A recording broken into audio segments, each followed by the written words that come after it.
I get a makeup on. Is Matt coming? That's a tire rasp. Yeah, he was down in the lounge. We're live. We can start whenever, but we are live. Because technically Matt should be the chair with 39. Fine. You can pass that around if you like. You guys got the agenda I sent over? Yeah. Okay. Well, I did I 8 just went tires through with the that. emails. Yeah, thank you. Oh, good. We probably last forever doing what we're doing. Got broken tooth there. Broken tooth? Well, they don't last that long though. Okay, well, we'll start. We posted a rough agenda, just some outlines and things we wanted to talk about. One of the big ones that came out of the WCMA AGM was the amalgamation of the ice race rules. Last year when we had our big discussion about windows and window nets and all that kind of stuff, we started comparing Winnipeg Sports Car Club and our ice race rules, and there were a lot of discrepancies between the two, and even there was some confusion, and a lot of the stuff was already covered in the WCMA regulations, technical regulations. So Gary Roberts took it upon himself to say, hey, we're going to do something next year of getting an amalgamation together. I didn't think it would happen, but it did happen at the AGM, and they published a document shortly after comparing the Winnipeg Sports Car Club and our ice race rules and what was already covered in the WCMA ice race rules. And they've done a document up that they want us to look at of amalgamation. And the majority of the stuff is no-brainer. It's a matter of just plowing through the regulations, saying yes, that's what we already had in our regulations. So it's covered in the WCMA regulations. But there was 2 items that were brought up at the WCMA AGM in regards to safety that they wanted to look further at and also potentially increase the safety regulations. And they wanted us as a club to bring it up to our members and discuss it with our members. And the 2 big ones are frontal head restraints and roll cage changes. Now I've printed off the 2 areas of concern that for our club in regards to the roll cage and the frontal head restraints. I can't read that. I know, it's pretty tiny. I have I think some people may have to share, but I'm going to go through it anyway. I can read it. Yeah. See, you probably have a lot to say about the roll cages, but I'm going to go through it anyway and talk about it. Yeah, I'll have an extra one. All right. No, can't read it. Okay. So, I don't know if everybody's aware of what happened in Winnipeg last year. They had a very major accident and incident where a competitor in a car rolled his car.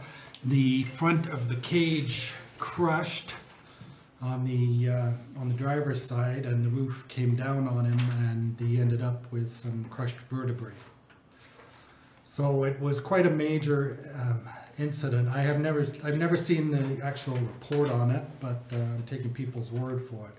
And one of the recommendations coming out of that was to install some additional rollover protection on the roll cages. So if you go back and where they're sort of going is, if you look at the FIA roll cage specifications, they have a diagonal bar that goes from driver's side back towards the passenger side. So that was sort of around the discussion was they were looking at putting some extra rollover protection on roll cages, and they were recommending that diagonal bar. Now the NASCC has for many years has recommended installing a bar, rollover protection bar, and a lot of the competitors have done a center bar north-south on their roll cages already for additional rollover protection. I guess the big concern was the crushing of the corner of the roll cage. So there's also was some talk about FIA has also got an additional A-pillar post on their roll cage specifications. So there was talk around that. So So on the roll, and there's also some talk about putting some extra gussets on the roll cage. So if you look on the right-hand side, the suggestion is, it says add requirement for roof bar, driver's front to passenger rear to prevent roof intrusion and reinforce front driver corner in line with FIA. Add requirement for new cages to have an FIA A-pillar reinforcement bars, drivers and passengers side. And then add recommend retrofit of FIA A-pillar reinforcement bars to existing cars. So I don't have a pen.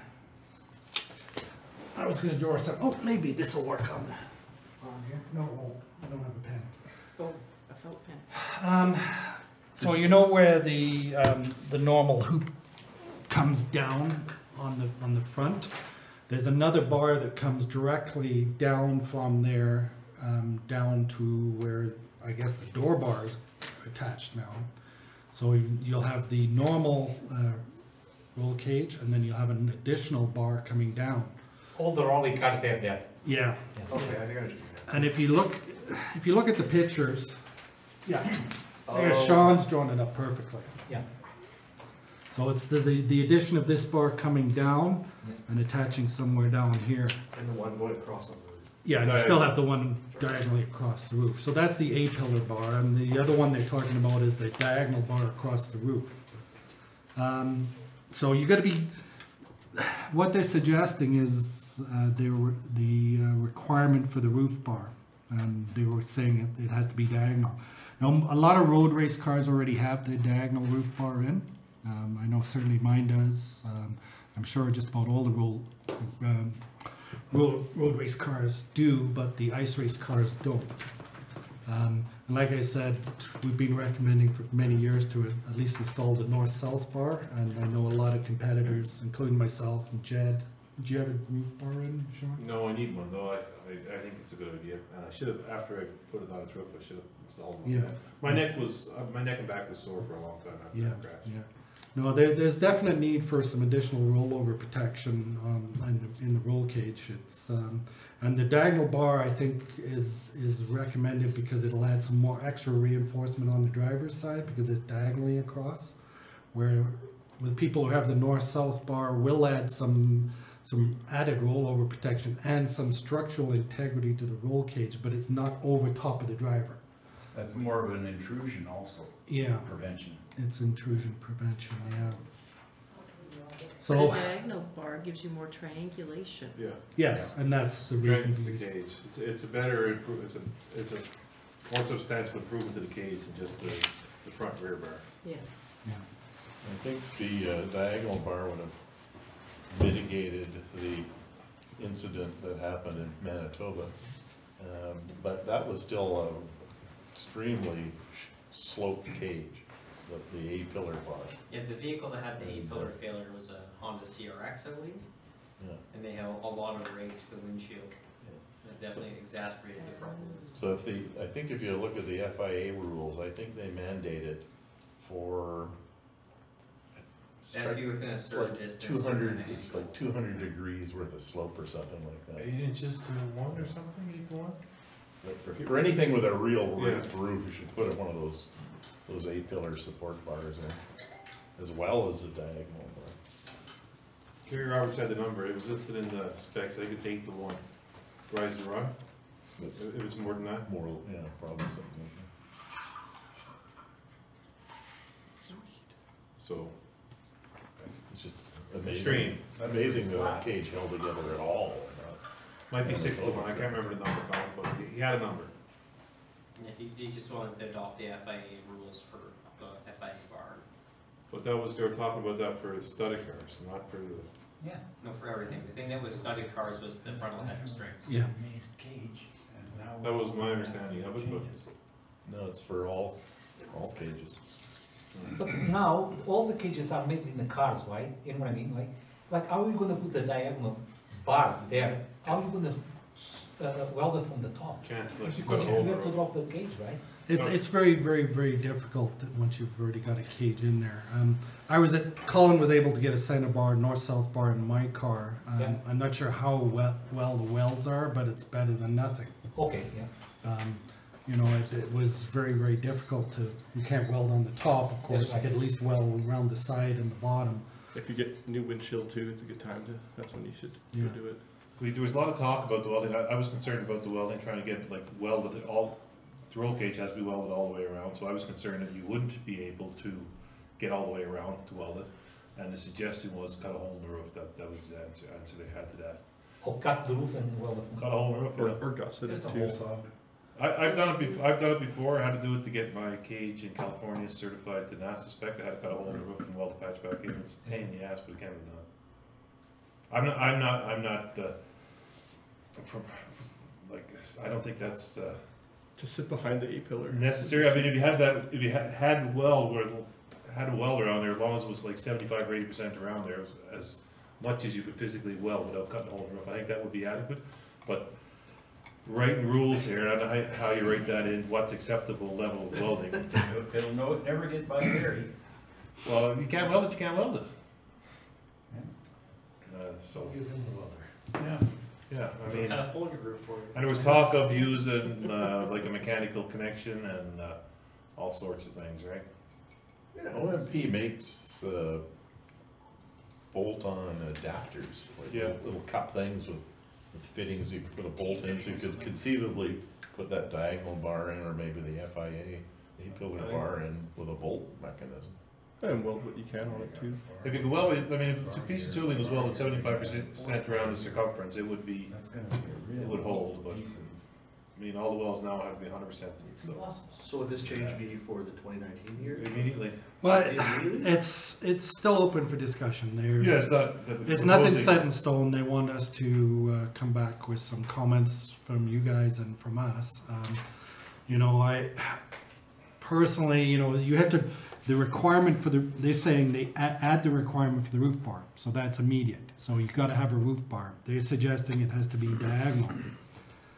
We have to agree that is a center bar okay, or is diagonal, does it have to be diagonal? Because if it's in my case, I'm gonna have to cut my center bar out and now weld in a diagonal. I think he did I- speak about that though. He said that if you do have it in already, Yeah. if you don't already have it, they won't let it in, but they'll grandfather those type of upgrades because they still are much safer than the not having one at all. Nothing was decided upon, but they said that was, they Yeah. were leaning towards grandfathering in the front and rear bars. The problem is that an impact on the left front will just twist the I understand. north-south bar and it'll be ineffective. I understand, but people already have them, so you gotta cut that one out. Not only do you have to add another bar, you gotta cut a bar out and then add another bar.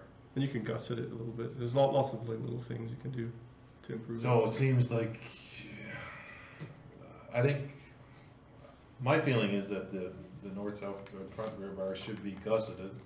Not gusseted, grandfathered in and recommended to people to install a diagonal. And, I mean, it's your own safety, your own neck. So, I mean, you can choose to do it or not choose to do it. And then going forward, I agree with the recommendation of having them in all future bills. Yeah, Yeah, I agree with that. Yeah, oh, absolutely, for Yeah, future I agree builds. with that. And that's a requirement for what they're saying for the FIA A-pillar, for new cages, that would be a requirement. But thinking along the lines of a spec Miata, I can't see how that could absolutely, No. that can't be possible. I couldn't get in my car. Like, Nobody be able to get in their car. we have NASCAR bars anyway inside. How are you gonna put the A-pillar? The A-pillar? Yeah, They usually, well, they can tie to the NASCAR bar. Yeah. Go to the NASCAR bar. Yeah. Go to the NASCAR bar. But it would be absolutely impossible to but get just into a goes spec to the Miata. top one, right? Because NASCAR bar is like a ladder, right? Yes, I understand. So, if you just, well, like, this is my blueprint here. No, so- okay, I get that, yeah. I know So, it's- but if you had NASCAR bars here, you could tie them into the NASCAR, just come down and hit down your NASCAR bar. You can also go straight to the floor. And go to the floor, else, Yeah. if you close your door, Go to the floor by your ankle. Can't have any bends in it, can it? it can be bent, Event? it can be Oh, curved. okay. Oh, I got it, yeah. Yeah, but this one, like I said, anyway, like this one connects from here, connects to the X bar, because it's a round Yeah. bar, right? But now if you That's have close enough. NASCAR bars, they're round, right? So it'll just have to tie to that, it'll just. Huh? It would be, Yeah. the bar would be sideways. It could be diagonal or it could be bent, Okay, okay. And then you have, I don't know, I haven't read the rule, but you could probably put space a little, I know my NASCAR bars and my race cars have smaller little pieces in between here. Yeah, that's mine too. Yeah, so tie it together.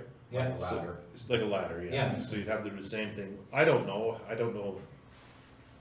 I'm suggesting that this might be acceptable, but I don't know the letter of the rule.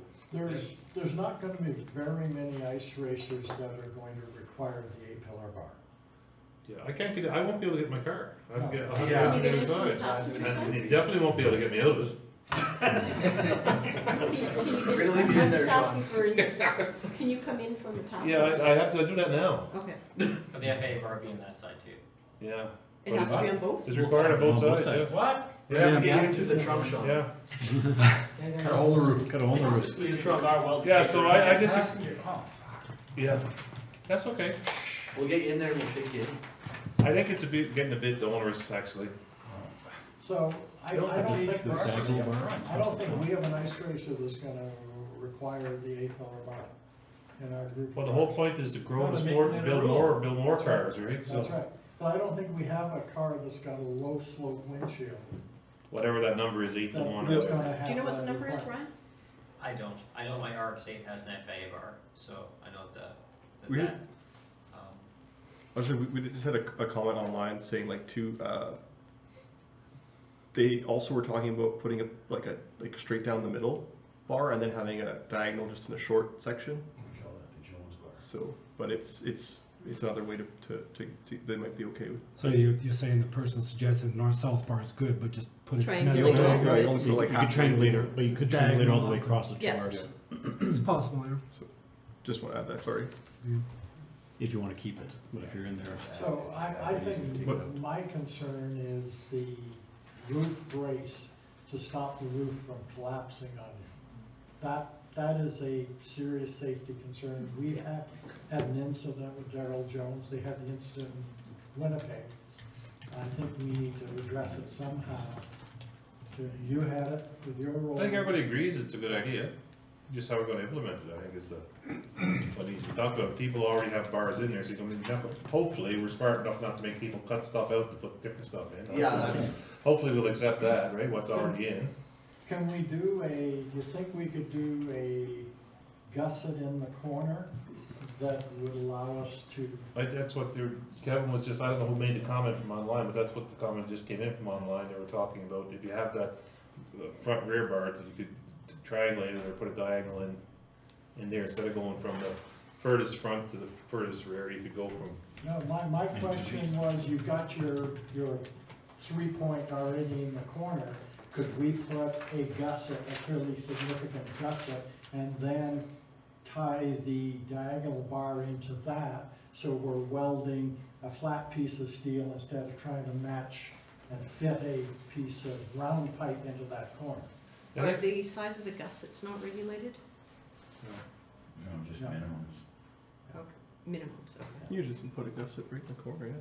Yeah. I don't know what would be acceptable to the rule makers, to the rule writers. You know, That's thick enough. I don't know. Like even Yeah, or whatever. yeah. I won't get in with. No, I won't be able to get in my car Or either. we could cut triangles that have Like I'm getting in pressed from the shape. passenger side now. Johnny, you're talking, this is the halo, the gusset in there and then the diagonal out like this? Yes, Yeah. yeah, tie the, and it'd be a lot easier if you've got. Yeah, you already have an intersection of at least On your neon. the Yeah. front leg, Right, Your ice racer. then you're gonna add the extra leg for an A-pillar, that's gonna be a and then you're first. gonna add an extra leg for the cross. Passenger side. Yeah, you won't need an Okay, A-pillar. that's why, I There's don't one think single you bar on want the to- passenger side, one single one. low, On both sides. But it's got NASCAR bars on the driver's on the side. driver's side, yeah. Okay, anything else to add right now? I think I got enough feedback. I think I got a sense of where to go. Julie? great idea. I just don't think like for this year. Just- Yeah, it's gotta be for next year. Yeah, yeah. But I still highly recommend people put in the roof bar this year, because makes nothing but sense. A diagonal one makes nothing but sense. If you're putting one in from scratch now, it makes sense to put the diagonal in. Yes. Absolutely, I diagonal. don't think if you're putting a new one in, for this year, you should put in a north-south bar. Yeah. For those of us who already have one though, I don't wanna have to move it. No. Yeah. Like just a quick show of hands, who has a north-south bar? three people, right? I think I know Jed does, he's 4. So that's a significant amount of people already heading north-south. Yeah, the active guys, 50% of the, It's not half 50%, study but research. 25% of the active guys. There's over And I just, Okay. I don't have one, so I'd like to know sooner or later if I have to cut the roof out of my car and start welding a diagonal. Yeah.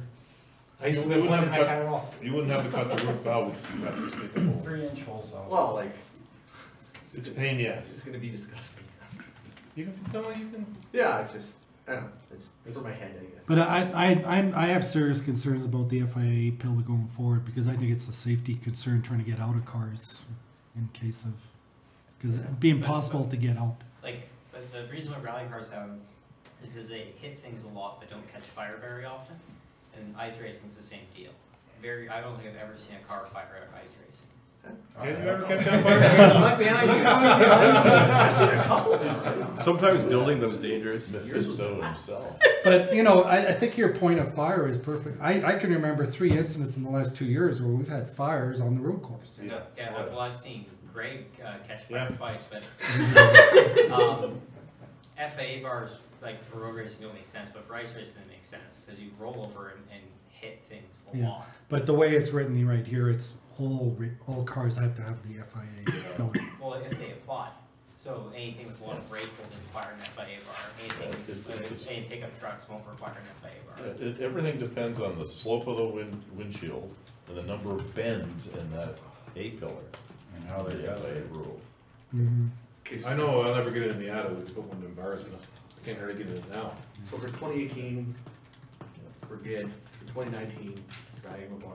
possibly Well, no. that's not, this is just gonna be our club recommendation going back to the WCMA. The WCMA may overrule us, but they'll have to take into account what the Winnipeg Sports Car Club and what our club feel is And- appropriate. Before we get too far into, before I get all confused, isn't the ice racing club racing?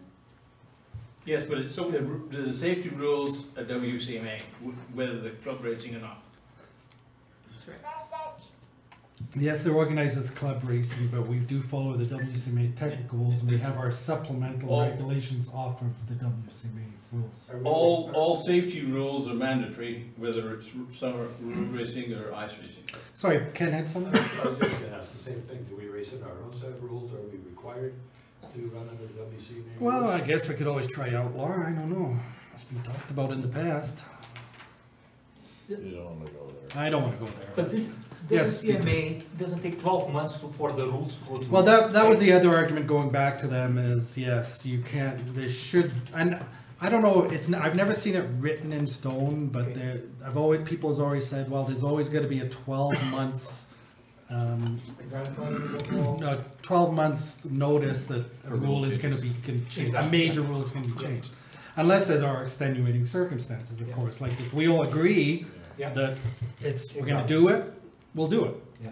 But, you know, I think where there's a lot of, Well, I put forward a motion at the AGM that I wasn't able to attend for the WCMA, and I asked for clarification on how rule changes take place and who decides. So how are proposals put forward, who decides, and how are those enacted, and combination of tires as well as point scoring, let's say. yeah. And I looked, there's no bylaws on the website, and there's no clear indication as to how those things take place. Yeah, I've never seen anything in writing. Nobody has, I don't think. Yes, Jim? Mark, can you just clarify what the club's recommendation for those 2 items is going to be to WCMA then? I'm gonna send back a recommendation on, from everybody I've heard is, we would like to see, yes, a mandatory diagonal bar in the rules for next year, Meaning? in 2019. 19 race, ice race season? Or Yes. summer? Yeah, okay. Actually, probably 2019 summer and winter ice racing. Okay. And, but we're highly recommending they put it in for this year. And I think the FIA pillar needs some more discussion and thought. But let's say, so it was the CRX that had an issue in Manitoba? But let's just assume it was a CRX. If one of these shows up at a race on January with the exact same cage construction that had an issue in Winnipeg, would we allow it to run? Yes. We would. If it passes tech, If it passes tech, yeah. But if we know it's susceptible to this type of failure, do we want to allow Well, they all it are. to run? They all are Any susceptible. cage, if it's They're all got susceptible to that type of geometry. Did you see? Some are more susceptible than others. Did you see the impact, man? No, I didn't. It was like right on the corner, which is the weakest part of the cage, obviously, right? And it diamonded the cage. If it had a diamond bar in there, it wouldn't have. I know if From another car or just a rollover? on the roof, Just a rollover. Yeah, I know if my cage and my neon sustained a hit like that, it'd probably fail in the same manner. When you roll though, you get enough air that you. Yeah, I land flat. Yeah. You land flat, you don't land on that corner. So we're gonna put that in as a recommendation. Just trying to avoid Ken, right? Just You had to get that in too, right? Yeah. Well, you brought it up. I stayed quiet. Thank you. So if everybody's in agreement, I'll write something up on that subject and send it back to them. Clarification, Yeah, the diagonal bar, which way would it go? driver's front to passenger rear. But it could be done in two pieces if it was Yeah. put into a. Yeah, and that'll be the, With a 4 bar. and I'll talk about the north-south bar and if putting a diagonal off the north-south bar would be acceptable. It's basically creating sort of a halo around the driver. And another driver with a cage came to me and said, well, what about a halo bar? You know, is that acceptable or not? I don't know. Yes, John? Can you also ask them what's an acceptable mounting fastening of the bar into that corner, or into the corner? Because like if they're gonna mandate it for summer racing, we look at our Datsun, I'm not cutting the whole roof of the Datsun. Yeah. There isn't any room to weld Yeah. more than halfway around the bar. Whereas we could probably put a gusset in there that we could get all the welding on the bottom of the gusset and mount a bar to that gusset.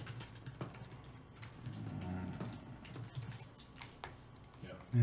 I think this is all good discussion. I really do. I think this is Oh, good. you know, we talked about it a lot at the meeting. Because that's a compression point. What they're after is to stop that corner from coming in. So your bar is to stop, the whole cage will shift rather than just that corner buckling down. So it's actually a compression point that you need to create. That make sense? Yeah, but it's the requirement is that all the wells have to be full circumference wells. So let's ask them what's acceptable. There is no day, I mean, we are they, I mean, and they don't know, so they're looking for input, right? Sean, how about making, if you're gonna put one from drivers to passenger rear, if you did sort of an X pattern, would that not even be better, or will it? Yes, or an will X that- is better. Yeah. X is better, More or will corners. that one bar interfere with the driver Element. coming across?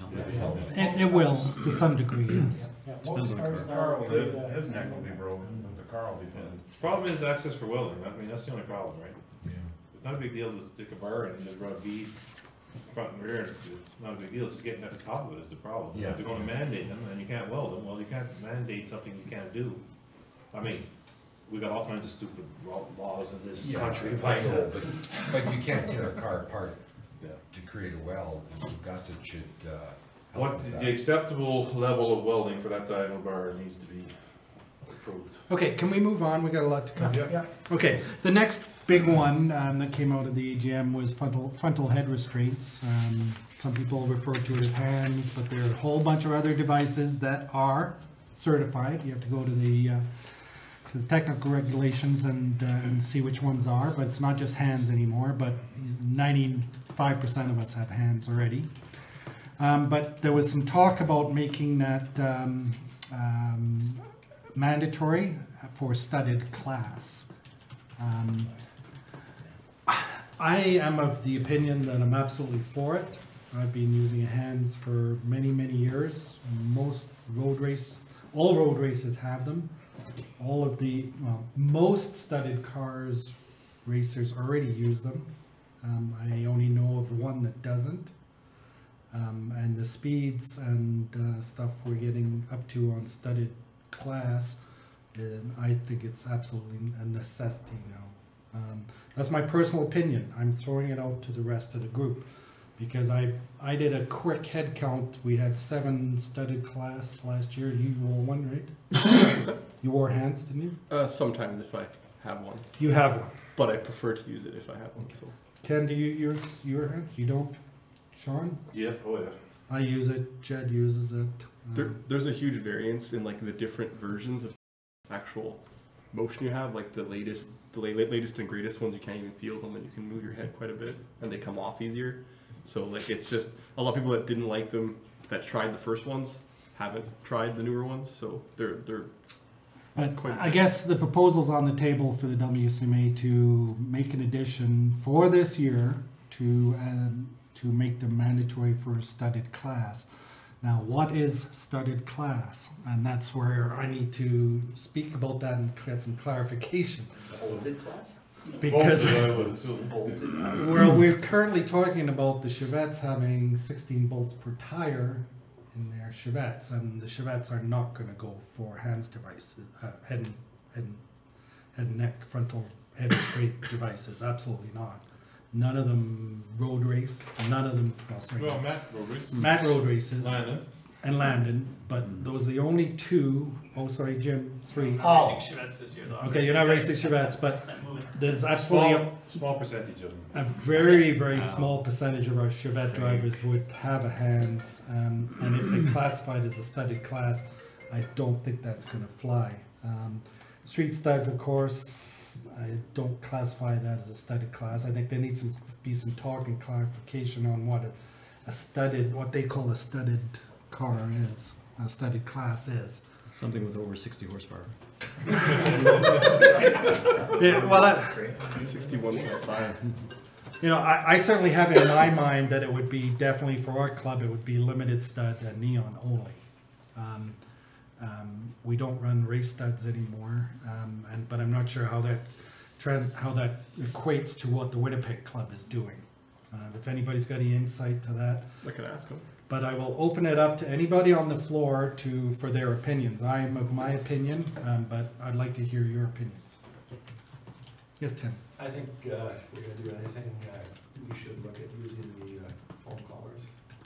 They do provide some level of protection. The reality is, and I've done enough research on it, that a rollover on ice is a softer rollover you're normally landing on snow, or you're landing on ice where the vehicle slides, you don't get the hard impact. And I think that would provide some level of protection, but not to the same degree. I don't use the Hans because of my limited movement. And you know, when you're on the ice, you gotta be aware of the people around you. And I struggle with that. And I also occasionally use an open face helmet, which means I have to have another helmet rigged up to have a Hans on it. Okay. I've got promoting actively some new people to come in to ice racing this winter. We're gonna build a couple of neons and share it between that and the studded class, and we suddenly added $2,000 to their budget to go racing. And I don't think they'll come out, it's gonna cost them that. Yeah. There's always I've been doing this this is my, I hate to say it, but 48th year of ice racing. And all that time, I've seen pretty much a rollover weekend, and never seen injuries other than stiffness from rollovers.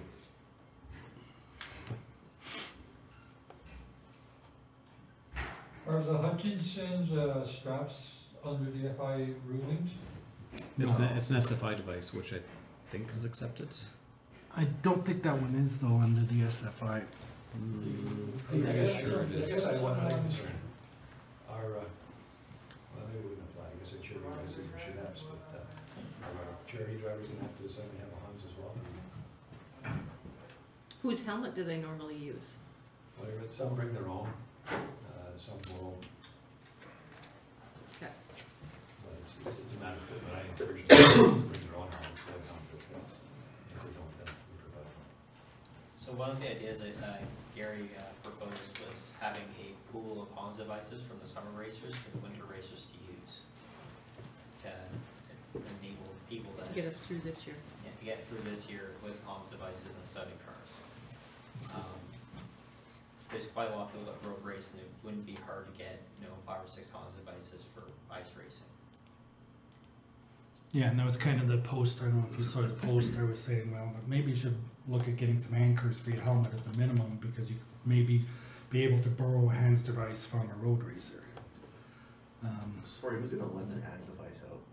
Pardon me? Who's gonna lend their hands device out? Mine got stolen, so I. Stolen? Yeah, I left mine in the back of the car at the truck junkies and it just disappeared. So. I don't mind it all the time. Yeah, you're a nice guy, Sean. That was mine out. It's a curse. How about other makes though, besides Hans, as long as they're SFI? Oh, there absolutely are. There's actually, the price has come down quite a bit. I've actually talked to Sean Bishop and he's recommending a Stroth for $430. The Z-Tech. Yeah. By Zamp. They're $332 US. US, yeah. So I think you're looking at the low end to be around $400 We have a Canadian. distributor in Edmonton that would give our club a rate. Yeah. So it's, when the hands word came up, everybody thought, oh, $1,000. And that used to be the case. It came down to about $700, but now there's some other ones on the market that are cheaper and probably just as effective in the $400 range. So, yeah, the Z-Tech are adjustable. You adjust the size to fit the body. Well, the drag racers use, it's cheap and it works. Do they use Z-Tech? Yeah. Yeah. A lot of guys. And a lot of the stock car guys do. Pro West. but there are a lot of other options out there compared to what. The anchors are the same, like the. No, they're probably different. I think my only vote would be like, I think it's a good idea, but for 2019. Where are you gonna be in 19? 2019? No, I'm not racing studded class, so it doesn't really apply to me. Yeah, it comes down to this whole argument about do you need a year's notice or not for a significant change. And this is a significant change. I thought we're a little bit better off, but if we're having new people coming into our studded class, Ken doesn't wear one, and I know Ken Berg doesn't wear one. So we started to talk about 3, 4, 5, 6 people who would be affected. It's quite significant. Yes, John? I would like to float the executive look at the club buying a number of hands devices for rental purposes at ice racing. Or I'd like to listen. I'd like to be more receptive to a cheaper substitute than Hans. Yeah, there is one. It's the Schroff. Yeah, That's the cheapest one. Yeah, that was talked about at the AGM as well. But if there's a cheaper alternative and it meets the requirements, I would be more inclined to purchase a half dozen or maybe even 3 or 4 of those instead of Hans. Oh, yeah, I for sure. like that idea, regardless of what brand it is. I mean, I think if the club had 4 to 6 of them and they rented them out for $50 for the weekend or something like that. 6 times $500 is $3,000. So Yeah, we do always make a few dollars on ice certainly racing make every it year. easy to make that rule mandatory. I think it's a good idea. Yeah. Yeah, I think we'll look at it. If the anchors are the same, I think it's absolutely doable. I'm just concerned about the anchors on the helmet. Give me your contact for those devices after, please. Well, and you also mentioned the pool of getting them from the road racers as well. So I think it can definitely be covered between those two. Lots of guys don't like to lend their gear out, so. Yeah. It's personal safety equipment. Yeah. It's a lot of people are. It's like a jockstrap, you don't want to lend it out. No, No, it's pretty much the same.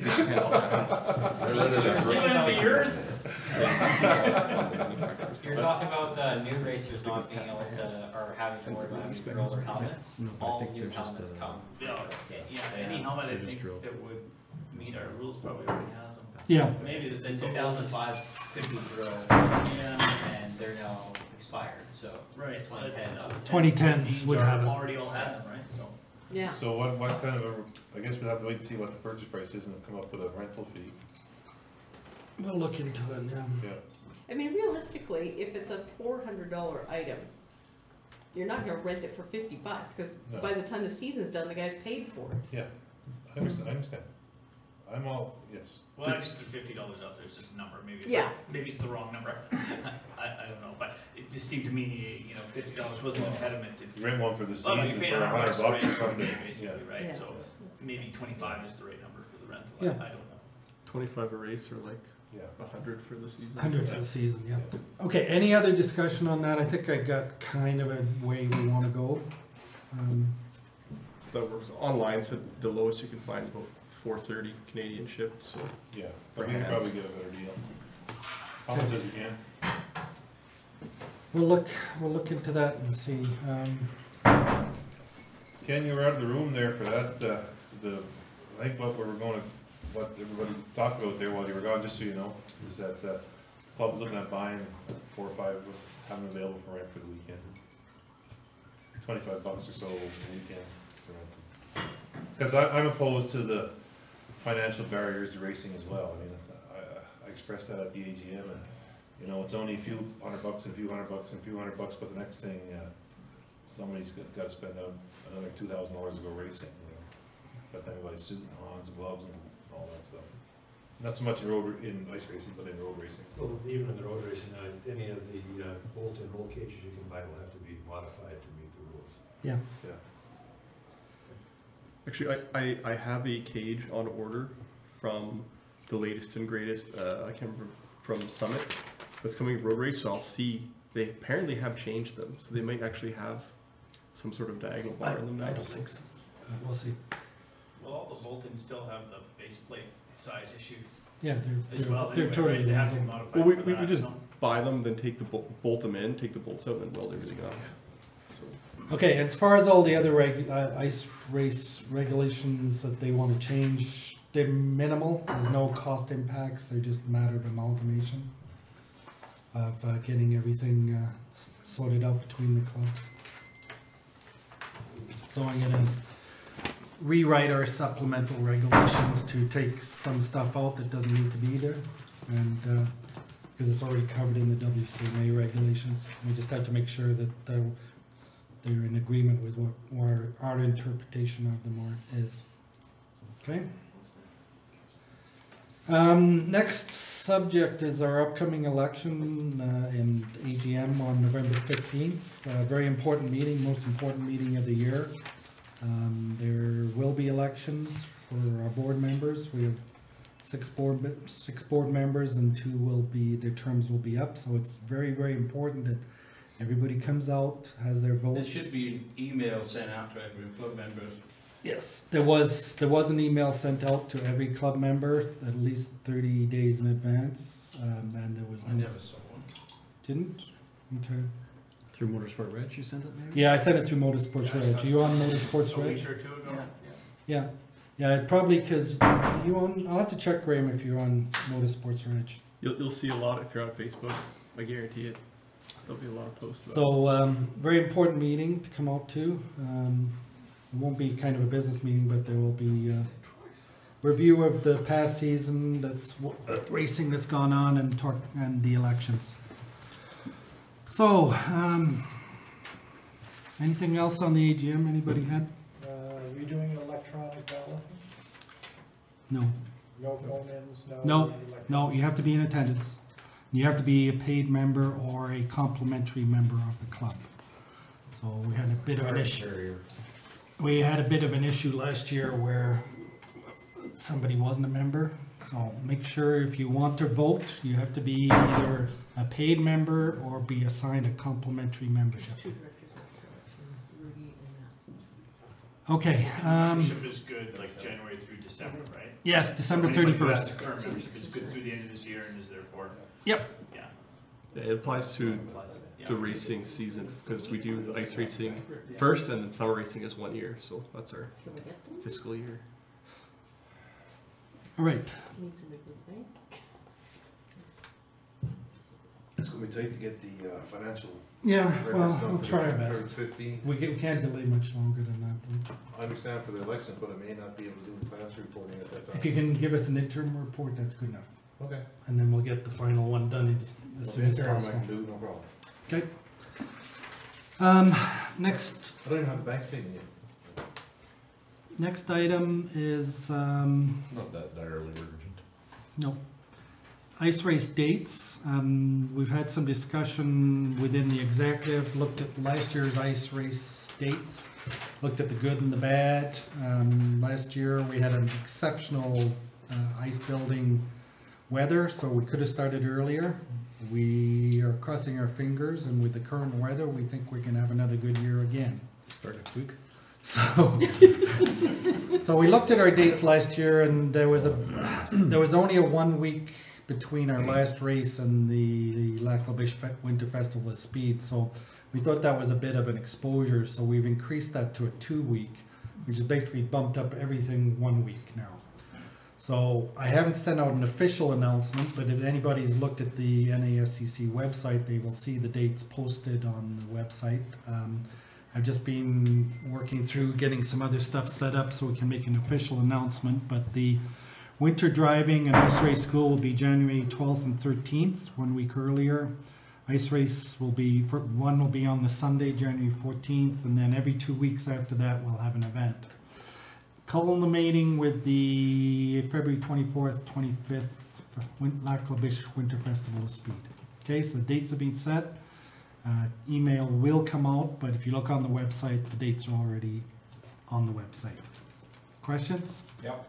Yep. You did talk last time about a possible 2 driving schools, one for competitors and for non-competitors. Yes, we sent out an email to the BMW Club and the Edmonton Rally Club with our dates, and we said there is some opportunity there. If the BMW Club wanted to run another driving school, there's a date there that's available for them. And I'll talk about the driving school a little bit more when I talk about fees. But we also said we haven't heard anything from the Edmonton Rally Club. Here's our dates. If you want something, you better get back to us. So we haven't heard anything yet on those. Okay? So which leads me into my next thing, Colin, which is ice race school fees and ice race entry fees. So we did a lot of soul searching, and there was a lot of discussion at the last meeting about school fees. We had a lot of discussion in the executive look back of what we've done with our school fees over the years. 90% of our students are people who aren't coming ice racing, but people who are interested in ice racing, we still want to give them an alternative to cheap entry. So we bantered it back and forth, and there was all kinds of ranges, but I made a suggestion and everybody kind of agreed with it, that we're going to raise our school fees from $150 to $200, with an early bird entry of 30 days being $170. So the idea is we're going to promote it within our club members first, to try and get them to sign up as early as possible, to get that early bird discount of $30. So it'll only be an increase of $20 if you're going that route. And what we also decided as an executive, given the extra costs of potentially frontal head devices and all this kind of stuff, we're going to keep our ice race fees exactly the same as last year. Given that there is a rookie package that includes the school membership and ice race fees that is the same, and I'm just finishing setting that up on Motorsports Reg, and that's why I've been holding off announcing the dates, because as soon as I announce the dates, registration will be open for the school and for the ice race season rookie packages. And Julian, you're not a rookie. Okay? So How much are those? Off the top of my head, for $480, I think it is, Ken. Let me double check. The rookie packages. Rookie packages is an amazing deal. It really encourages new members to get involved, because it's $190 savings over normal costs. So let me just find that. So that's 5 races in a school. 5 races and a school and a membership. That's wicked. It's wicked. That's been around. Oh, we have our first registration for the winter driving school. Awesome. Awesome. Julian Pasquale? While we're talking about the driving school there, Mark, when you're working through that, in the course of my normal business, I ran into neighbors of Roy's Lake, people who back on Roy's Lake, and we're having a discussion about the race racing and whatnot, and he complained a little bit about Saturday morning and Sunday morning being a little noisy around the house. So I offered to give him and his wife a free school. That's a good idea. So, and I also told him I'd make a little skating rink for the kids. And he was all for that, so. Is he in that yellow house? Not the yellow house, it's the one, it's the horse. South? It's, yeah, the pasture there with the horses. Okay. So, I just wanted to, Southwest. I just wanted to make it aware that I had given away two seats in the school. Yeah, I'm just gonna make sure I document that, so. Yeah. Ken, for your interest, yeah, rookie package number 1, which is just single car, single class, is $580. Includes the school, club membership, and 5 race days. Does not include Laklavish, of course. So that's a big savings of $190 over everything, so it's a great year to get into it. And for the regular races? Still the same, $100 a day. Or you can sign up for the season package and save $50 for $450, which you did last year, Ken and I did, and I think Sean did. 3 of us. I'm really encouraging people to, if you're going to run the race season, sign up for that package because you do save some money, $50. Yes, John. For the complimentaries to Sean and myself, for one, just book them under Sean's name and my name. Yeah, I'll just put a placeholder in for now, and then And we'll get the names. I need to know those names, so. Yeah, I got it. Okay, so I'll book the places and just give me the names. Yes, Just Ken. one more question, clarification. For the school, a couple of people I'm working with have done chump car for 2 years now. Will they be required to do the school? Yes. Yeah, it is totally different type of environment, Ken. So unfortunately, yes. And especially if they're racing, yes. Yeah, they will have to. Sorry, yes. Just because I heard it come up at one point, if you've been away from ice racing for a certain number of years, do you need to take the school again? Yeah, I don't know what the number of years is. Okay. It does say in the WCMA regs how for road racing. Do you know what it is? I think it's 2 years. 2 years. Really? Wow. It's not a hard and fast. Yeah, I don't think there is. I don't think. Guidelines. Yeah. It's a good question. I don't know. I think it says 2 years, but it's not hard and fast. It's also in our best interest too to make sure that the people that don't need the school leave space in the school, because I guarantee the school is going to sell out way ahead of time. Yeah. So So I'm not going to advertise it to the general masses, but I am going to advertise it to our membership, and I'm going to give you about 15 to 30 days to get your family signed up and racers signed up before we start advertising it to the regular world, because it will sell out. It sold out last year, early. We're talking the ice racing school? Yeah, Yes. and we only have 30 spots available. Is it open now? It will be open tomorrow. Okay. What's the limiting? It is actually open now. What's the limiting factor for getting off for 30? Instructors. and we'll see too. Actually, I forgot to mention. I was gonna see if you can make another event that parallels in motorsports races, so all the volunteers can sign up through there, so we know how many instructors we have. I was going to try and add the instructors in there. It's a big limitation is the instructors, Ken. We're struggling for ice race instructors. Our summer racing we do okay, but even that's a job getting instructors out. So How many do you usually have for summer?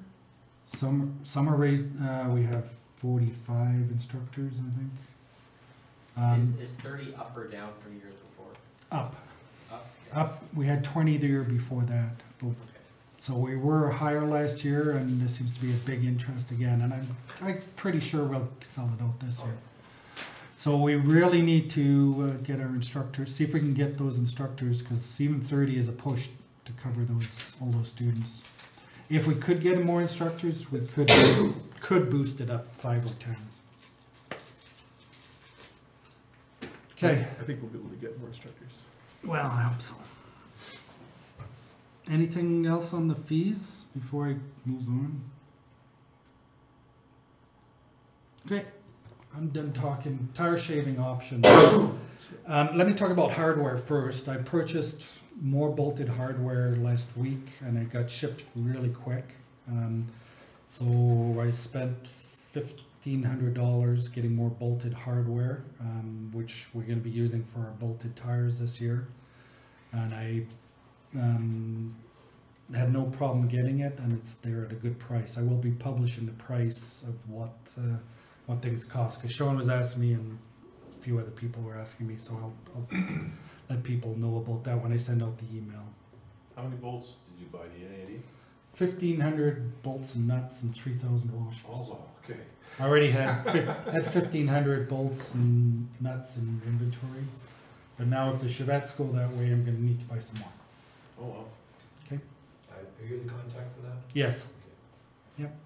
So they're Chevettes are sitting. going bolted? What's that? Chevettes are going bolted? Possibly. We'll let Matt talk about that.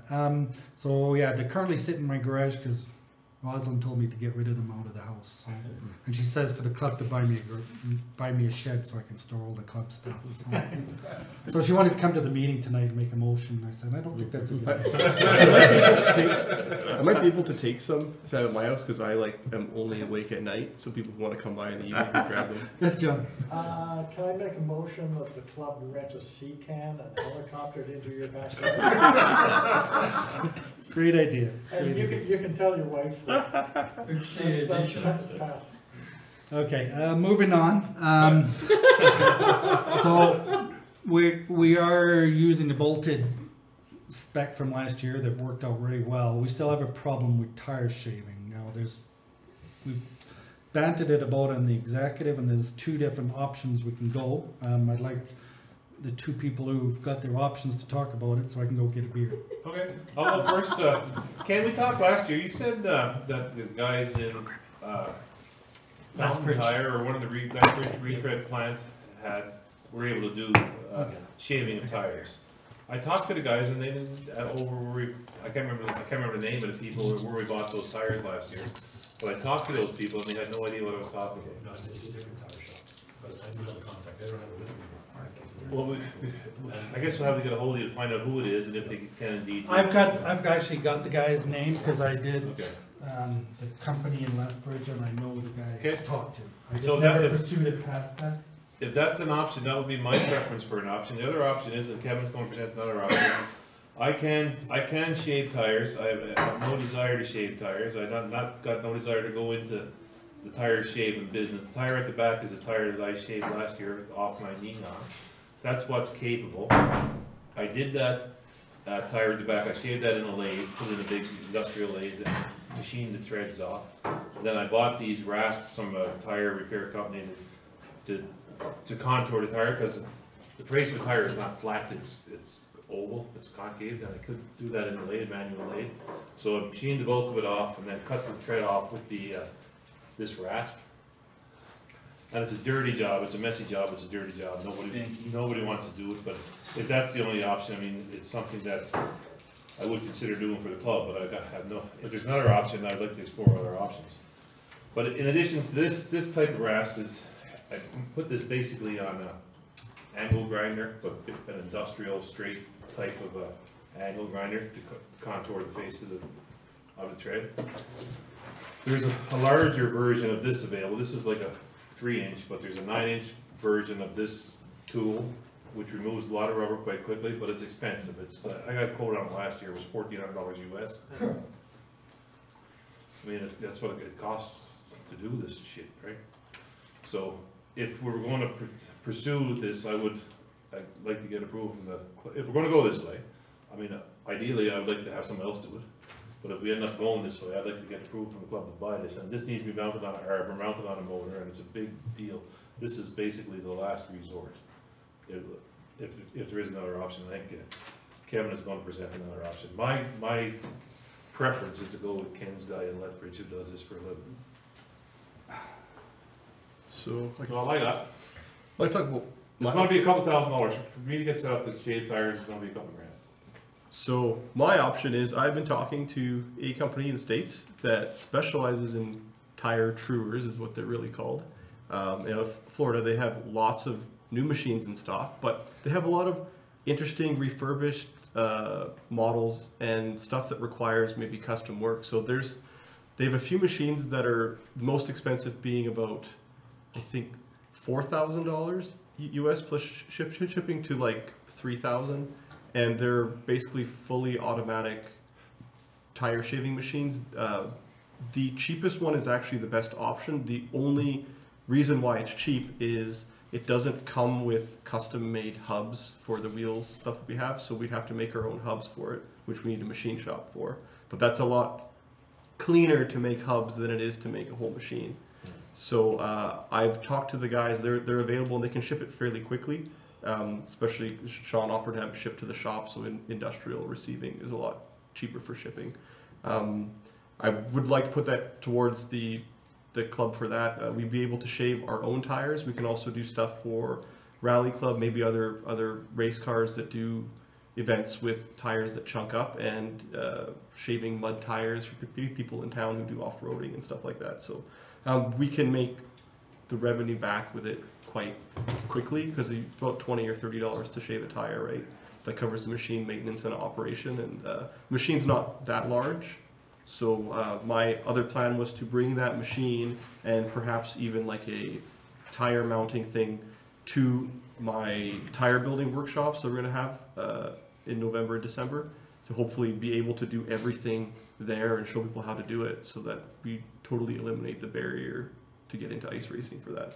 So we have everything under one roof and all the hardware in one place, so that people don't have to wander around and get stuff. We still will welcome anyone else who wants to do it their own way, but I think that if we're going to run a bolted spec, we should get in the game by having our own hardware for it to do the whole process. So what's the cost? It's about $3,000 plus shipping, US, $3,000 to $4,000 plus whatever machining costs to build the hubs. $5,000. People think about $5,000. So and I worked it out. You So could. the proposal is the club would buy that machine and then make that money back through charging. Yeah, just flat rate build it. to do it. Like we would have internal rate for membership. That's a little bit lower, and then $25 a tire. That's 200 tires, right? Yeah, it'll pay. It's plus if we do stuff for say ERC, if they're not a member of the club or whatever, or even off-roading stuff, or maybe even commercial, people want to have tires shaped to match their all-wheel drive systems and stuff like that.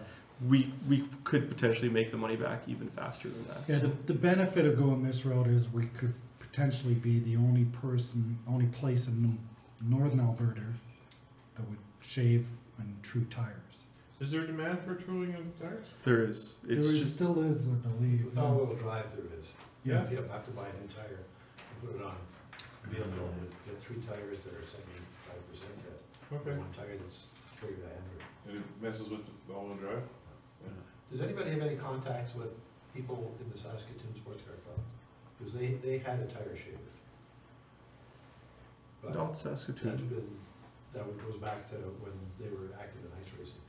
That one of their members had a tire shop out in 8th Street, and then they club owned their own shaver. We can definitely look into it. So who's gonna store it? Who's gonna operate it? I don't mind storing it some of the time. It's like, to me, the basically like for like the season like that, it's a lot cleaner. Like the shavings. You can out at the track, we can store it out there, I guess, in the off season. But I can keep it available. Like the machine doesn't take up terribly lots of space, and it is being an automatic. It doesn't make a huge mess compared to grinding it off. It cuts it off in like nice strips, so it doesn't make smoke. It doesn't make weird gas smells and stuff like that. Yeah, well. But it's not the same as. I've machined lots of tires, and it's a dirty mess, no matter how you get it off there. But yeah, because we got to do it. Yeah, it doesn't cut them by like abrasion or like tearing it. Cutting tool, right? Yeah, it just has a nice like a knife that goes across. We just have to sharpen the knife and make sure the knife's sharp. So. Peeling an apple. My only thing would be who operates it. Stuff where we put it. Well, how many would we trim? So I don't. I wasn't. We're talking about like one at a time. Sorry. A weekend workshop or something. Yeah, where we like would all come and work on them together and build little tires. I don't mind operating it in the season or whatever. It's not so bad. Like I don't mind taking that on. But like I said, most of the work would probably be done in the workshops. Anyway, where we can cut a whole bunch of them and clean up all the mess together, and it's not. I'll donate space for the workshop. That's not a problem. I just don't want to be shaving tires. Yeah. And I don't want you to be shaving tires in your shop either. Because the new machine is supposed to be like fully automatic. You just set it up and you press the button and it goes like how those brake rotor machines work. It just goes and trims it. And have you seen a video of it work? Yeah. Is there one online somewhere? I can get you a link to it. Okay. It's close to the same machine. It's not the exact same style, but the one what we're looking at is like supposedly like Has the same cutting mechanics. yeah, it's like the fanciest, nicest one of the set. So It's a precision machine. Like You've seen it? it's Okay. I've seen one in operation. It's designed to true tires for those 4-wheel drive operations, but it will shave tires. Okay. It won't be probably as quick as your method, but it will shave it. So, How many tires do we think need to be shaved for this season? oh, probably if we get enough interest of new people, it'll be in the 20 to 30 tires at I least. did 8 last year for myself. I can't find my Yeah. tires, so I need another 4. So $150 a tire, and we'll break even? Myself, maybe 10. Yeah. Yes, John? Can you send a note to our lady who does all the registration stuff, Sue, and see if she's got a contact in That's Saskatoon? Saskatoon. Yeah, I will. Okay. Yeah, I Isn't want to follow Yogi up in with them. Saskatoon? Beg your pardon? Isn't Yogi in Saskatoon? Might Yogi's the be, court? yeah. I'm sure Sue will have somebody, Yeah. and we can find, if they got one, If they got one, yeah. let's find out what it is and make a deal. But it sounds like to break even on this thing, we'd have to charge $100 to $200 a tire. To break even, we're looking at 3 years. 3-year payback. 3-year payback to break It's even. not so bad. Yeah. Oh, that's, I mean, that's, you gotta do something, right? What was the guy charging in Lethbridge? Well, that's what I was gonna ask. I think it was $75, was It it? was $10. 10? Yes. Okay. Plus all the shipping. Was $10, but I couldn't get him to do it. Okay. well, So we need to clarify, Maybe you just slip another 10, I don't know. we need to clarify that. Yeah, okay, I'll follow up on that. plus that would mean also shipping them down and bringing them back. They have a Yes. truck that goes once a week or something to the retread plant, they would take them down to the retread plant and then return them like 2 weeks later or something. So it's not an instantaneous thing, we require some planning. Now, on that, we're dealing with racers here, and more especially ice racers, so planning, I don't know how that'll work. Because it needs to be done now, right? If you're gonna go ice racing, you need to buy the tires, get them off to get them shaved now. yeah, like my goal is basically after the dates are posted right away, I will schedule. I'm having a preschool for people who are interested in ice racing who don't have a car, haven't done it in a long time. That goes through the main rule changes, how ice racing works, the whole structure, and the licensing process, and all that stuff. And then I want to have at least one, but I'm looking for 2 tire building like meetings where people just come and we drink hot chocolate or whatever you want, and we go through and we build tires, we shave them, we build them, we show the hardware, show ones that are done already, and then do as many as we can in one spot and let people know who they call if they want to get it done afterwards, if we can get all the tires done and stuff like that. So it's just trying to take all the guesswork out, because I think that was the biggest barrier that I heard from people over the years. Is like, I want to get ice racing, but well, how do I do this tire? Where do I get this? How do I make sure the stuff's right? And I don't want to make the wrong stuff the wrong cage. So Well, we've got the bolted hardware sorted out now. It's the tire shaving is the big problem. so Yeah, if I'm gonna shave tires, I'm gonna charge enough so I don't have to do it. It's not $100 a tire. How long would it take? Just doing with your the guys' machine? it's really Yeah, it's really well, fast. they work for free This too, right? machine? 5 minutes? I'm the one who wants to do it enough for Taking the that. tires on and off is the hardest part. Even for going all the way down, like, because they're not going to do that, right? I think it depends. Yeah, if they're, Doesn't matter. I think it's gonna be 20 minutes tire, personally. 20 minutes on the machine. Yeah. Those tires took me, in an industrial machine, half an hour tire, by the time I got the rubber off, contoured it, just to get. So it's a pretty big bottleneck if you're going to do a tire building party. Yeah. Oh, no, you need to get them shaved ahead of time. Yeah. Yeah, you need to get them shaved ahead of time. You couldn't do it, you could build them faster than you could shave them. We did with 4 guys. But depending on how this thing cuts, maybe it doesn't matter how deep of a cut you make. I would assume it would be progressive cuts. yeah, there's options on it. I know some of I don't this particular machine, but I know with the big enough wheel and like if the blade's sharp enough, you can do it all at Well, once. that's the problem I have with these things, like you can't do it, right? That's why, like, you need a big diameter with lots of power to get rid of the stuff. Okay, so we're gonna check with Saskatoon, we'll check with Lethbridge, and Kevin's option is still on the table. Right? Yep. But if we need to do something, we'll probably go with Kevin's. It's also ancient history, but a shop called Circuit Tire on Worthwood Quicklum used to shave all the tires for the Honda Michelin series. It was Tony Morris. And I don't even know if that company's still in business anymore, but they had one of these machines that was like the way it made the cut. And they could cut and contour and do everything. That's right, I remember that, I saw that, they had an operation back in Vancouver back in the. It might still be kicking around. Okay. Unless Tony's doing it from the grave. Well. Yeah, it is around. This is, keep it moving. Ice race tire regulations, so our bolted tire spec is set. Our rubber tire specs are set. The only one that is not set is the Chevettes. And I'll let Matt talk about the Chevettes, because he's been working on something lately.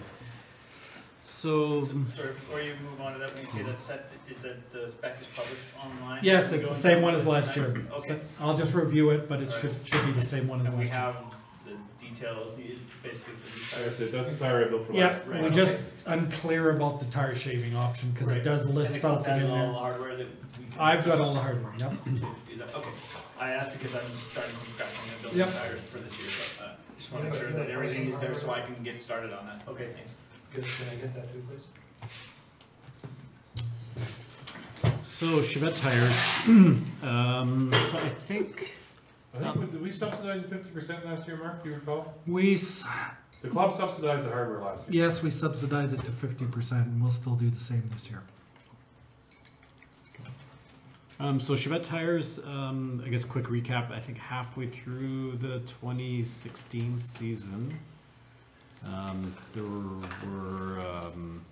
we're lacking a lot of bolted cars, so the track was very, very slick. We had some days with high winds, and it was very difficult to drive the vehicles, so we got together and we all agreed to go to a street stud tire. Everyone had many race tires that hadn't been used on the street, so we were able to stud these things using a longer truck stud. It worked okay, but there was mixed success in having these things basically stay in the tires. We had a lot of issues with the things pulling out, with the studs pulling out and actually ripping the hole, so you couldn't reuse the studs. People tried glues, people tried bedding, tried a number of different things, and there wasn't really consensus as to what worked and what didn't work. So last year we ran, again with these same tires, mixed, maybe a little bit better success, but also still mixed. So it really changed the nature of the class in that before you used to be able to buy a set of tires and use them all year, and now you were wrecking tires and you couldn't reuse them for the rest of the season. So near the end of last season, we took a look at the studs that were approved for the limited studs and neon class, and Landon modified one of the spec Chevette tires with full tread, and I have a picture here on my phone. But basically he took like a wood drill bit, like you would use in a house for running electrical wire or something like that, and so it has two flat blades on it. You drill down to the base of the carcass, has a little pilot hole, and then you just run the limited stud hardware through the hole. He chose not to add any sealant, just as a test. 16 per tire, so roughly this amount of distance between each of the bolts. And he ran them at Lac La Biche and one of the fun days. So he reported that traction was basically identical to the street studs, maybe 5% less. They held air over the summer without using any sealant, and it looks like it's, you can use a wrecked tire, one that's had studs pulled out and holes ripped. You can build the tire in about 15 minutes, and it should be good for the whole season. So I sent an email out to the Chevette guys, except for Jim. Maybe I didn't have Jim. Did you get an email yesterday? I don't think okay. Al got one either. Al's the only one who's responded, actually. Oh, really? He responded this morning. So I said, Al's concern was he has 16 tires, and it's not, let's say it's not super cheap to go have these things mounted or dismounted and mounted and all that stuff. So Landon offered to do tire building parties at Endura. There's a tire machine there, so we can take debead the tires and rebead them, and everyone have their old hand drill and build these tires. So I requested that people contact me if they're not okay with this rule change for the time being, because it's I know about 3/4 of them are on board. There might be a few people that are not okay with it. Al was one of the people I thought that might not be okay with it, and he seems, as long as there's a way to mount and dismount the tires, he seems on board. So it might be a unanimous decision to go ahead and change this construction. How many Chevettes do you have, just out of interest? The Whitmans sold their cars to Landon. So Landon has a second daughter they'll be running, so there's going to be 3 Goudreaus. And then some... Al's bringing 2 or 3, I know that. Okay. And there's a couple of new people that Landon's recruited as well. Besides the 3 for himself and his 2 daughters? Yeah, so he took the best of his collection, his hoard, as he calls it, and he's selling a couple on to new guys. So there'll be at least 2 new people from Landon's stable. And then are you going to run Chevette this year? You're not sure. And Aaron? No. Aaron's not? Aaron's not. And who else? So it sounds about similar to the same amount last year then. Yeah, 10 to 12. Jaron, yeah, I would say dozen. I would say pretty much a dozen. I haven't gotten confirmation, but just knowing people that I know that plan on running, probably around 10 to 12. Yes, John. A theoretical question, how many studded cars are we gonna get? You were saying 15, 17? No, well, I said the low, we're probably gonna be 9 to 10, there'll be more definitely this year. I don't know what the high count is yet, because I know some people that work for sure going to make it have issues with their work not being able to come back in time, so they'll make it, but not for the entire season. I don't think they'll miss the beginning. So, how many rubber cars? Non-Chevette? 2 so far. 2. Colin, are you running? So we got 3. That's And a yes. Danny Bracken. Dan, Dan Daddy's and coming Robin? back. Robin will be back. And So Chris? that's 5. No, Chris sold his car. So Mike. Chuck / Mike, yeah. So that's 6. Chuck is going studs, I think. Oh, Chuck's going studs? I think so. He's racing, he's RX-7, RX-8 or something like that, right? Oh. What happened to Volkswagen then? I guess. Volkswagen is stolen, right? Stolen? Pardon me? Stored. Oh, Thorn. Stored. So. I thought he said we stolen are- too. If we're running, call it 10 limited stud tires, we're running Chevettes on studs, that leaves us with 6 or 8 rubber cars, if you will. Yeah. We're gonna have to do a lot more plowing if we're running that much studs. We're gonna have a track wear issue, or we're gonna be, a weekend of racing, our corners will be done. Although the Chevettes won't eat up the track. It's a It's the combination. cumulative of all of the studs. Yeah. Yeah, the Chevettes will still be all over the track. Our studs stick out a couple of millimeters. Yeah, but we still get weather. Matt, would still be running the street studs on the tires or just the bolts? Just the bolts. So 16 bolts per tire. Per tire? Per tire. Not per foot? I love the. And they're deep embedded in the tread. Is that front and back tires or just back? All. All four. 64 So you studs per car. And you talk about the spec on the inset like that. So you'll specify the protrusion above the surface of the tire. Yeah, it doesn't seem like there's much you can do with it unless you shave the rubber. So it's Well, I'm we'll have saying, to if you have- specify, because that's the traction piece, is how much you stick out above the rubber, so you gotta specify that. the majority of the traction is still coming from the tread. You're specing the hardware though, right? Spec the hardware. Yeah, but you still have to spec how much maximum protrusion, so somebody doesn't shave the tire on Kevin's machine and gain an extra couple of mil that will give you that much more traction. No, absolutely. I thought of that too. It has to be Yeah. specified. It has to be a spec. A max. Yeah. That's true too. Minimum Just do tread, burn out some of the winter tires and then throw the studs in. Yeah, So the min distance maybe from to the wear bars. Yeah.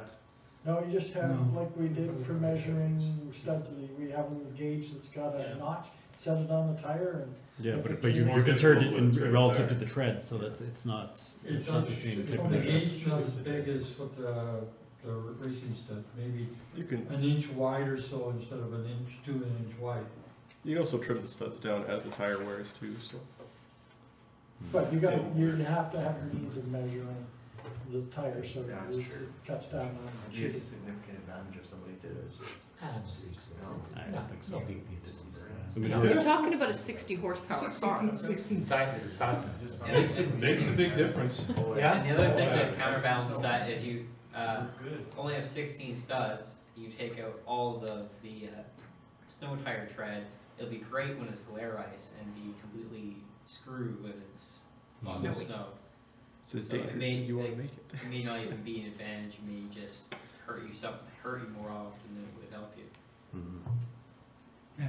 And it's really, really hard to police it with a gauge like they do with the tread or the shave tires, because the tread's going to be blocky and it's going to be spread out more, and there'll be a lot more complaining between 2 and 3 seconds, right? So people Like, have to buy new tires? More tread No. on your tire than You just yeah. shave the studs off the ones you got, or? You just pull them. Just Or pull you the can pliers. pull them out without? It's a least cost option. It's only a $16 cost per tire to use the existing tires, so the cost is very, very low. Okay, that's.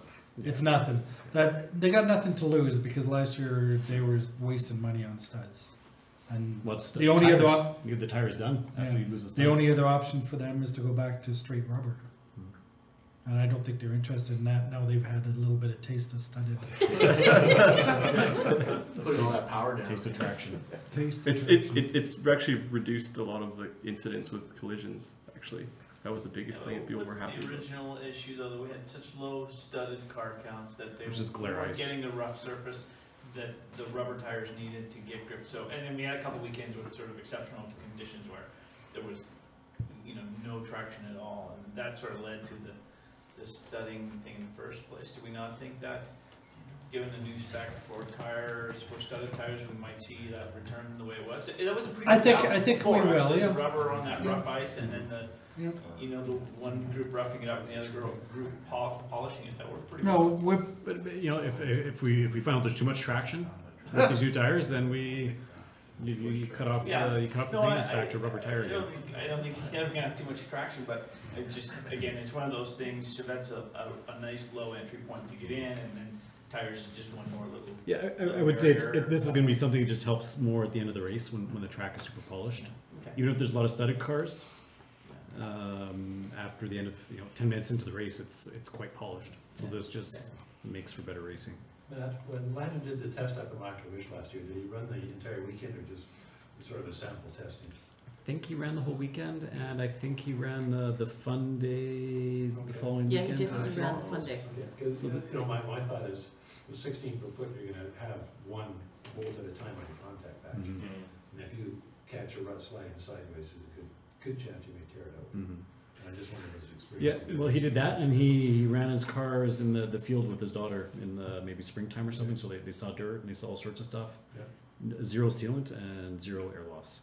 Probably because they don't protrude. Yeah, They don't they hardly protrude at all. And if there's a center part, they actually can flex without tearing out, because that's the most flexible part of the tire. So it's a pretty cheap experiment again. 'Cause guys have tires that we can't restud, so and probably everyone has enough that they could run just straight rubber again if this thing appears to be a complete failure. But if everyone's on board for the $64 or $80 experiment, then I think it's good for the class. I don't think you got anything to lose. Okay, moving on. Club truck. You did a Club motion truck. for that? Club truck. Club Did you truck. motion for that? It's For like- what? For the rules? Not yet. We can do it next AGM if needed. At the AGM meeting, we're hoping to get a finalization for the Chevette. I fired the email off yesterday, just to see if there's any opposition, but it looks like it's a good chance it'll be unanimous. Okay, Always I want to talk about the club truck, the trailer. Where's the timing trailer? Still on the track according to Sean. That's what I thought too. Where's the Time trailer's in my yard. time trailer's in the yard? Truck's in the yard. Truck's in the yard, Time trailer's in the yard. and the club trailer's in the yard. Time trailer's in the yard. Good job. Mark and Rick brought the truck and the club trailer. I went and got the time trailer. Excellent. So what else do I know? Oh, what size tires do the truck use? The truck? It's Said not 17th or truck tires, 16th? it's Truck probably- tires are good, Trailer tires are all 80 and. we replace the trailer tires every second year, and we need more trailer tires. So I have some bigger What size tires is I it? can donate to the club. 225 or something 15. So I can send you some tires your way. The tires, okay. Sorry, I don't have much enthusiasm for tires. I just have been collecting them this year, so I have quite a bit in my yard. I replaced all the tires on one of the trailers last year. Well, trailer tires usually need one. No, Usually what? no, it depends on the breeding, C, D, E. Right, but what we're running, should be running a 6 or an 8 ply tire on that. Yeah, it should be running the heaviest. Heaviest one. You should be running E's on there, Yeah. 10 ply. Yeah. That's what I love. People tell me what I should be doing. Yeah. I'll take that under advice, but. What's that? Nothing. It's good, yes, I agree. Have we done anything about unloading the trailer so it's not as heavy? Yes. Yeah. Mark? I probably took out 4 corners, 5 corners of extra fire extinguishers, buckets of floor dry and stuff like that, put them in the sea can that's at the track. I also unloaded probably about 150 pylons, and that's a lot of weight. Yep. No. Excellent. Good job. I don't know. But how much of that we need to take up to like a dish? What was that, Mark? The sea can, did it get moved? No? I know Jim was whining that he'd like it moved. It interferes with, the Jim tries to go there and unload the beverages into it during the Track Junkies events, Yeah. and Track Junkies is not happy with us Yeah. being in the pit return road during these events. Now, I don't know how Jim was parked in the pit return road, he was asked to move, not fill the trailer during the event. So we can look into that, I guess. Good. Okay, so we're sitting not bad, but we need to do some work on the club truck. Club truck is a big problem. Club truck needs to be replaced. I mean, we've talked about replacing the club truck for quite some time, and the club truck on times won't move. It takes a lot of encouragement to get it to move. You would have Kevin out to the track, couldn't get it to move, right? Yeah, this was in like limp mode or whatever, the transmission or something. So we It's need. not the transmission, the turbo's not spooling up. There's No. an exhaust gas leak on the right side. Yeah, but when a truck sits for a long time, it won't move under its own power. Yeah, it's a computer thing. So the truck, we've talked about replacing the truck. It's getting to the point where we're going to be in a bind for a truck. So before we get to that state, that point, we should look at purchasing a replacement for our club truck. And we put our club truck, our old faithful club truck, in the auction, recoup $1,000 or a couple $1,000 or $3,000 at auction, who knows, to go towards the purchase of a new truck. Several people, like John has been looking, Colin's been looking, a lot of the guys, several other people in the club have been looking for a replacement for a club truck. Colin has found one, John's found a couple of possible candidates. Ken will talk to. I'll talk to Kevin from Beulah Oh. and see if they got something. Well, you have? I will. I will. I've mentioned it to Kevin a couple times, and he said at the time, he had nothing that he would give the club, because, not because he didn't want to donate to the club, but because he thought the maintenance or the repairs were too extensive, didn't want to put that burden on the club. When was that though? That was this summer.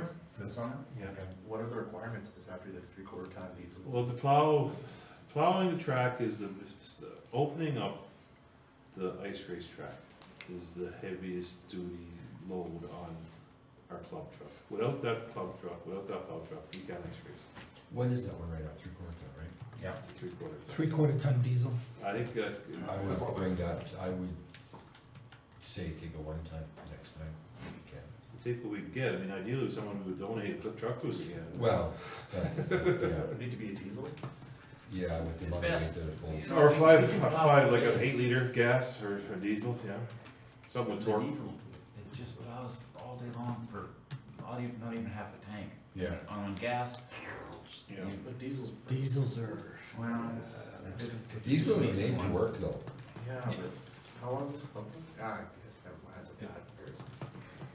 So we How long need a has diesel it- 3/4 ton truck. How long has It's the a club diesel owned the truck that it has? Probably about 6 years. As long as I remember. 6 or 7 years. Yeah. Since I've been involved. I So don't that's remember. 2008. I don't remember not having it. 2008. That's 9. 9 years. Yeah, Yeah, so that's pretty good. yeah. And it's good. For the abuse that it takes. We've rebuilt the front end a couple of years back with front ball joints and tie rod ends. Well, that's something you need to do every 2 years in a plow truck anyway. I mean, the old green truck that I use to plow my yard doesn't do anything besides plow the yard, and every 2 years I put front end in it. John and I were talking before the meeting, what about using like a tractor or something to do Do the heavy lifting? the heavy lifting at the beginning? Yeah. Because it's, you know, it's kind of use the right tool for Yeah. the right job, and, Yeah. and a Would 3/4 make it- ton's maybe not the right tool for that. I know John's got myself. his hand up. I have a tractor arranged for opening up the field. Okay, so that gets that piece off our thing. So now it's a case of a 3/4 ton or a 1 ton for plowing the track, because a tractor is probably too heavy for our initial ice condition. Yeah, we had that problem 2 years ago. One of the farmers came and opened up the field, went down over the hill, got down to the soft muskeg, turned around and left because he wanted to risk his $500,000 tractor, which is understandable.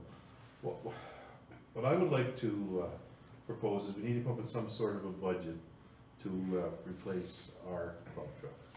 And what are we willing to spend to purchase and I don't think we're willing to go lease a new vehicle for $1,000 a month, a new 1-ton diesel, but I mean, if we're gonna purchase something, it'll be used. So we have to put a dollar value on what we're gonna spend on a used vehicle, plus a dollar value for ongoing maintenance, which would be a couple $1,000s a year probably, but, I don't know what everyone, like trucks, people have been looking at trucks between $6,000 and $10,000. Maybe 15. The thing's gonna last 10 years? Yeah, it's gotta be around there. We can justify spending more than 10. Well, I know we need to spend money, it just needs to be discussed and approved. I don't think you're gonna get much of a truck for $5,000, I mean, if they're disposable, you get one this year and get one next year and get one the next year. Unless, I mean, somebody comes across a jewel. Ideally, we had the same truck as we have now, because we're all familiar with the operation of it, we can swap over the tires and the plow would be a direct bolt on. Any idea what it would take to swap the plow? Time-wise? 2 days work. So $1,000. Yeah, well, depending on who does it, I mean, $1,000 are free. We can talk Colin into it. Between 3 and 1,000. I mean, typically Colin and John have been maintaining, John has done a tremendous amount of work. Every year John comes out to my shop and goes through the wiring on the plow every year. And every year it seems to need to be rewired. It's just, nothing to do with John's work, it's just the abuse that it takes. Mark? Did we talk to the person who owns the land to see if he can drop a set of harrows in the field before we hit the ice? Because that truck bounces a hell of a lot in that field. And I bet all the trailer trucks that are hauling cars. The road last year wasn't bad. If you drive at like 5 kilometers an hour, it's not too bad for. Well, I've got a tractor organized to help out open the field. So that takes a load off the truck, plus it'll smooth it out a bit. I have 2 choices of size of tractors, so whether we get them over the hill or not, it's gonna depend on how much ice we got. Actually, we've gotta go and have a look though. I was at Roy's last week. A poplar this big around is down across the road and he's gonna buck it out, he says, but he says there's another section on the muskeg there that is settled that we might have to go around. Well, if it's settled, it'll fill with water. If it's settled, it'll fill with water. Well, I don't know. He says we may have to make a little jog, and I didn't get over down to the lake to look. We could flood it. So $15,000? 15,000. Do us a deal, Alright, Julian. I'll find Find I'll out. try. So diesel? That was the next question. They could put all their diesel or lazy. 15? You could put all the logos on it. Is that with or without GST? Because you're always paying GST. Diesel and with an Allison transmission, gas with an Allison transmission. Okay. Like, not a Ford. What's our current one? What year is that current one? What's our current one? It's a Duramax diesel. It's a 2000 or a 2001, because it's not an Allison. It is. It's 2003, It's isn't it? Yeah. It's an Allison, 2002, I think it is. Yeah, because when they broke the Huge, they broke the Allison. Financing, I'm not opposed to financing a truck. I'm just curious if we have the cash. Yes, we have the cash, but I'm not opposed to financing it, keep the cash, right, just make the payments. If we can get financed. And we got a great trade-in. We will probably just put the cash into a GIC, it's sort of probably what they'll do, but I mean, we'll still have the cash, right? And you sell the truck. That'll be the smart way to do it. Baby. Well, we don't have to get into all, but diesels don't like to sit around too much, so we may wanna consider gas, like if a gas can. Well, we had that one for doing good old workhorse for 10 years. And the motor hasn't gone, it's just It's all fine. I mean, We got lucky. if we could It's spend, things that packs the motor, but the motor's been fine. I mean, we The could probably. we've had problems with the turbo and the electronics, but the engine's been fine. We're probably gonna look at spending a couple of grand, $2,000 to $3,000 on our club truck we have this year as well, just to get it, so it gets through the season. Oh, so we have a truck for this year then? Yes, we have a truck, we're not to a point, we're not desperate. Oh, okay, So sorry. it'll survive one more. But we'd like one as soon as Hopefully. possible. I can't say, Dave, because Maybe. Kevin went out to the racetrack, tried to move the truck, and it would not move. It would have ripped past like 2,000. And the transmission was full of, what'd you do at the end of it to get it to move? Just wait for it to warm up? Usually. No, I basically I just held it at 2,000 RPM and it slowly started to go up the hill. Yeah, But, so but then I think after it drove around, it didn't actually go any faster, but I think after I left it there and you came back, it was like fine. That's why it's an electronic thing, because that truck could fail, it could have catastrophic failure at any time. Can I comment on that? Coming back from Lac La Biche, I was doing 50K. Yes, That so was that fun part. And I put in a OB2 computer reader, cleared the computer, and it ran fine for the next 25 miles, 30 miles. I don't think you should make the trip to Lac La Biche. No, I don't think that truck should. I'm make not it. comfortable I'm with not that. comfortable with that, I agree.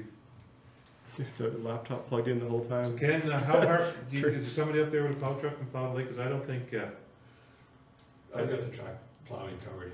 yeah, so You're talking for maintenance. just need to get the trailer up. Yeah, I can get the county to do it. Okay, They've done it in the past. so there's no need for that truck to make another trip to Lac La Biche. No, I'm not comfortable with it. Let's take the months to try and find something. Yeah, we need to do something, yeah, and if we can, let's See do what it. options are out there. See what's out there, if not, we're gonna have to get that thing checked out, we need to check the brakes out, we need to check the suspension out, we need to check the ball joints, everything is gonna be checked on it, And we still have a defrost problem. yeah. Serious, that's probably the top of the list. Right? Yep. Actually, this year it wasn't so bad. Is the AC not working When yet? I left, Roy's, like I had a periscope window about 8 inches. No, does the AC work in the truck? AC, I don't know if the AC works. You're talking about heating or? No. If the AC doesn't work, it's gonna fog up because it's not taking the humidity out of the air. You have to have a working AC for The heater works. Controller does not want to control. Oh, the air. okay. It's an internal thing. Okay. I bought a new controller for it, installed it, and it didn't fix the problem. So it's a wiring problem. It's not getting the signal. I mean, we could pay someone to look at that, but I don't know. Do we want to spend Good money after thousands of dollars? No, well, that's something. If we have time and the truck can somehow get to my house, I can. That's just not a terrible thing. It works. If what we did, what Mark and I did, we took all the dash out, all the heating ducts out, blocked off the ducts to the feet, to go into the feet. I did last year in my shop and blocked off the lower ducts and forced all the air up to the windshield, and we had defrost all last winter. It's strange because Is that what that they was? normally fail. They normally fail defrost only, so there's something Where'd that messed up. bank come from? They normally go to defrost only? Yeah, that's the fail. That's the fail safe. They should. Well, I don't. But it could be a linkage problem. If somebody wants to look at it, they're more than welcome to look at it. It's out there in pieces. It's not hard to see. I bought a new controller. I thought that might fix it, but it didn't. Let's move on and, the executive allocate some funds and $15,000, 8-liter or diesel. Same generation of truck. Also Or transmission. Well, Go 8 for liter it. would be. But you won't get the same generation. 8 liter would be 2006. You won't Make. get 2000, 2002. 2004 What? will probably same. Will you be frames. able to get a 2002 or 2004 still? No. Probably not. Well, there's a You're nice probably looking at 2003 one, 210. Kijiji right now for 5. Diesel? With a plow, with a plow, right? No, Oh, without. no, we Just the convert truck. our plow. There was a one-ton, I was looking at the city of Edmonton had a one-ton diesel dump truck with a plow on it, on their auction site. I mean, I was thinking about bidding on that and buying that, but I mean, you need to get approval for the expenditure, right? $15,000. Yeah. I mean, You got the approval, 15. Okay, I approve. We all approve. okay, when it craps out, So who's, it's a used truck, man, no warranty. What is it? who's Ford. gonna be the 350. fourth person Yeah, on the 350. executive You're on board. that we float these to? Financial guy. Financial guy. No. He's got the approval to 15,000. He's got the resources. He can get it done. It's a lot of pressure, Mark. I'll try road 2. Yeah. I'll try to see. See what you can do for us, Julian. Much They appreciated. can put all their logos on it that they want. Yeah, I don't know if we can get one for, but we can probably get one for a decent price. You could trade. Yeah, I'll try This like. is gonna last a long time. No, I'll convolute with something. Okay, anything else about ice racing? It's time to go drink beer pretty soon. Yes, I was thinking the same thing. Okay. Is there any last item on the agenda? Yeah, there's one last item. 2018 race dates at Castrol. Linda will talk a bit about that. I'm not sure how much we're going to disclose, but we'll talk about it. We can't- Okay, what? Go ahead, sorry. No, say No, what you no, I don't say. need to say this, I should learn to keep my mouth No, shut. no, I want to hear what you say. No, it's okay. I never even said anything, but they just started to emerge, but then I stopped. Chewing back in. Okay, so it's the time of year when we start to negotiate with Castrol again, and we're still within the process. I emailed Kimberly earlier today, and she said she doesn't have a final decision yet. We made an initial offer, and what they countered with was May 5th, 6th for the school. One of the rules this year is we have to take a long weekend. All of the users that she's negotiating with have to take a long weekend each. So, That's fair. in May, we're taking a long weekend, which is the 19th, 20th. Okay, she offered that. She also offered June 9th, 10th, which is the Formula One weekend in Montreal. We don't want to counter that because we lose pretty much our whole CMRT team and several marshals to that, So no to that date. pretty much. She offered June 21, 22, August 18, 19, and September 22, 23. And now, when I said we don't want June 9th, 10th, we prefer June 23, 24, she said if we take 23, 24, then we cannot have a date in July.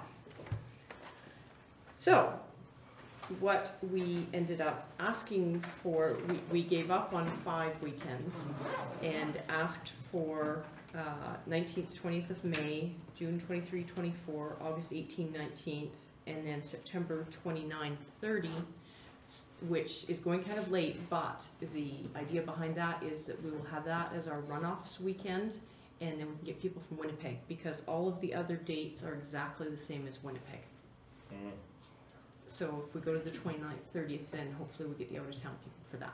So that's basically in a nutshell where we're at this point. We don't have anything firm yet. And we don't have a race, we won't have a race date in July, but Winnipeg has one in July. So we'll encourage everybody to go to Winnipeg in July, and hopefully Winnipeg will come here in September. Sorry, did we ask for 4 or 5 weekends? 4. One of which is a school? In there as well? No, it's 4 plus the school. 4 plus the school. 4 plus the school. 4 race weekends plus the school. That's pretty good. We don't know.